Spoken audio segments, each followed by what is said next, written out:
Moby Dick, Chapter 84, Pitchpoling. To make them run easily and swiftly, the axles of carriages are anointed.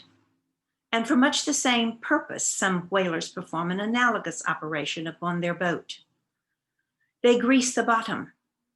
Nor is it to be doubted that as such a procedure can do no harm, it may possibly be of no contemptible advantage, considering that oil and water are hostile, that oil is a sliding thing, and that the object in view is to make the boat slide bravely.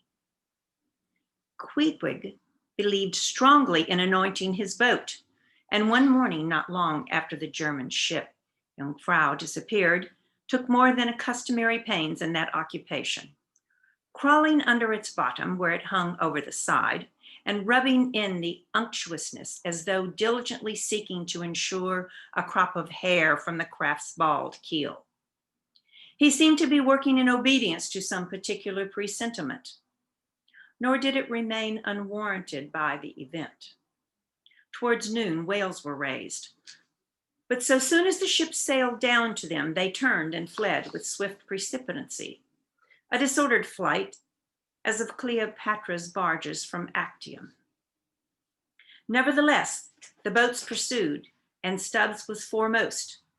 By great exertion, Tashtego at last succeeded in planting one iron, but the stricken whale, without at all sounding, still continued his horizontal flight. With added fleetness, such unintermittent strainings upon the planted iron must sooner or later inevitably extract it. It became imperative to lance the flying whale or be content to lose him. But to haul the boat up to his flank was impossible. He swam so fast and furious. What then remained? Of all the wondrous devices and dexterities, the sleights of hand and countless subtleties to which the veteran whaleman is so often forced, none exceed the fine maneuver with the lance called pitchpoling. Small sword or broadsword in all its exercises boasts nothing like it. It is only indispensable with an inveterate running whale. Its grand fact and feature is the wonderful distance to which the long lance is accurately darted from a violently rocking, jerking boat under extreme headway. Steel and wood included, the entire spear is some 10 or 12 feet in length. The staff is much slighter than that of a harpoon and also of lighter material, pine. It is furnished with a small rope called warp, of considerable length by which it can be hauled back to the hand after darting. But before going further, it is important to mention here that though the harpoon may be pitchpoled in the same way with the lance, yet it is seldom done.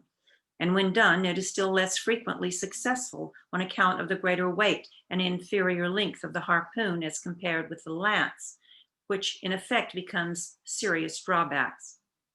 As a general thing, therefore, you must first get fast to a whale before any pitchpoling comes into play. Look now at Stubbs, a man who from his humorous deliberate coolness and equanimity in the direst emergencies was specially qualified to excel in pitchpoling. Look at him. He stands upright in the tossed bow of the flying boat, wrapped in fleecy foam. The towing whale is 40 feet ahead, handling the long lance lightly, glancing twice or thrice along its length to see if it be exactly straight. Stubb whistlingly gathers up the coil of the warp in one hand so as to secure its free end in his grasp, leaving the rest unobstructed. Then, holding the lance full before his waistband's middle, he levels it at the whale. When covering him with it, he steadily depresses the butt end in his hand, thereby elevating the point till the weapon stands fairly balanced in his palm, 15 feet in the air. He minds you somewhat of a juggler, balancing a long staff on his chin. Next moment, with a rapid, nameless impulse in a superb, lofty arch, the bright steel spans the foaming distance and quivers in the life spot of the whale. Instead of sparkling water, he now sprouts blood.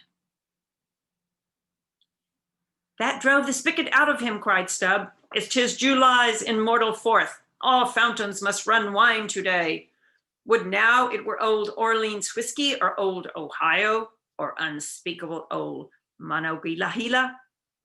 Then Tashtego lad, I'd have ye hold a cannikin to the jet, and we drink round it. Yea, verily, hearts alive, we'd brew choice punch in the spread of his spout hole there, and from that live punch bowl quaff the living stuff. Again and again, to such gamesome talk, the dexterous dart is repeated, the spear returning to its master like a greyhound held in skillful leash.